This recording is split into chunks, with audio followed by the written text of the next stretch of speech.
அனைவருக்கும் வணக்கம். இந்து திருமண சட்டம் 1955 படி வாட் இஸ் யூட்ரைன் பிளட் எங்க டிஃபைன் சொல்லப்பட்டுள்ளது? 3D define பண்ணப்பட்டுள்ளது. இவள் யார் என்றால் பொது மூதாதையர் ஒருத்தி. இவருக்கும் திருமணம் நடைபெறுகிறது. இந்த திருமணத்தின் மூலமாக ஒரு பெண் குழந்தை பிறக்கின்றது. இப்படி இருக்கின்ற போது இந்த கணவனானவர் என்ன பண்றாரு? இறந்து விடுகிறார் அல்லது டைவர்ஸ் செய்து விடுகிறார். பிறகு இந்த மனைவியானவர் ஃபர்ஸ்ட் வைஃப் ஆனவள் இவரை இரண்டாவதாக திருமணம் செய்து கொள்கிறார்.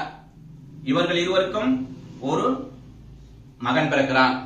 இப்போ முதல் கணவர் மூலம் பிறந்த இந்த மகளுக்கும் இரண்டாவது கணவர் மூலம் பிறந்த இந்த மகனுக்கும் இடையே உள்ள உறவு என்ன என்றால் யூட்ரைன் பிளட், தாய் வழி உறவு. அதாவது ஒரு அம்மா ரெண்டு வெவ்வேறு அப்பாக்களுக்கு பிறந்தால் அதுதான் யூட்ரைன் பிளட், தாய் வழி உறவு என்று சொல்லப்படும்.